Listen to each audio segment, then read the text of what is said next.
Assalamualaikum warahmatullahi wabarakatuh. Perkenalkan, nama saya Asrul Stambuk A2212013. Di sini saya akan menjelaskan tentang sistem pernafasan, sistem pencernaan, dan sistem ekskresi. Yang pertama yaitu sistem pernafasan.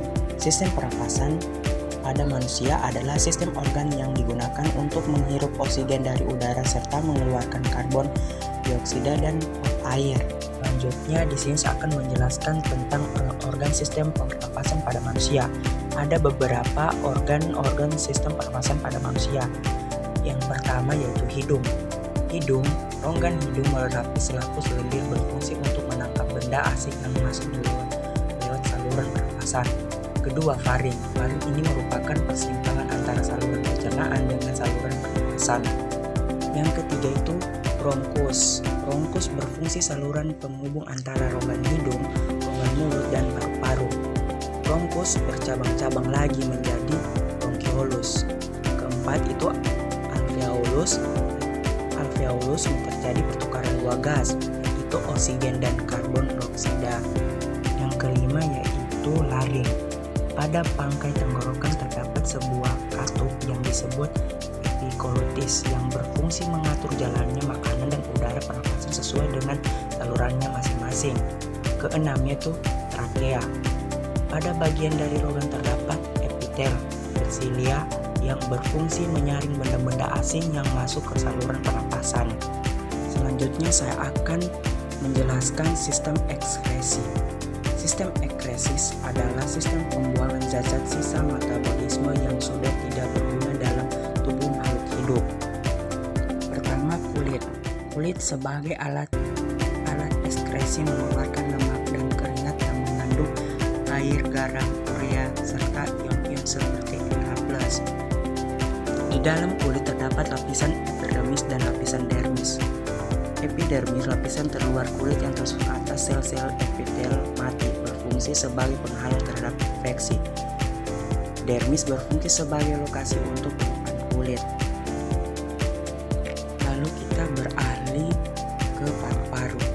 Paru-paru merupakan organ ekskresi yang berperan dalam mengeluarkan karbon dioksida, CO2, dan uap air H2O yang dihasilkan dari respirasi. Selanjutnya hati. Hati berperan untuk membuang urea, pigmen, empedu, dan racun. Sistem ekskresi hati berfungsi memilih zat-zat mana saja yang masih berguna bagi tubuh yang harus dibuang dan harus diolah lagi. Yang terakhir yaitu ginjal. Ginjal berfungsi menyaring zat-zat sisa metabolisme dalam darah, terutama dari hati. Ginjal juga berfungsi mengolah zat-zat beracun tersebut menjadi cairan bernama urin. Ginjal terletak di kanan dan di kiri tulang pinggung, yaitu di dalam rongga perut pada dinding tubuh dorsal. Selanjutnya yaitu sistem pencernaan. Sistem pencernaan mekanik tidak dilibatkan enzim, sedangkan pencernaan kimiawi melibatkan enzim. Sistem pencernaan berfungsi untuk memisahkan dan membuang sisa makanan yang tidak bisa dicerna oleh tubuh. Organ yang pertama itu sistem pencernaan yaitu mulut. Mulut adalah pintu gerbang ke sistem pencernaan. Di dalam mulut terdapat alat-alat yang membantu dalam proses pencernaan, yaitu gigi, lidah, dan kelenjar ludah. Setelah makanan masuk ke dalam mulut, maka makanan akan melewati kerongkongan. Kerongkongan berfungsi sebagai jalan bagi makanan yang telah dikunyah dan mulut menuju lambung. Setelah itu kita beralih ke lambung. Lambung, dengan bantuan asam dan enzim, lambung memecahkan makanan menjadi partikel-partikel kecil. Selama proses ini, lambung akan bergerak secara refleks untuk mencampur makanan dengan asam dan enzim.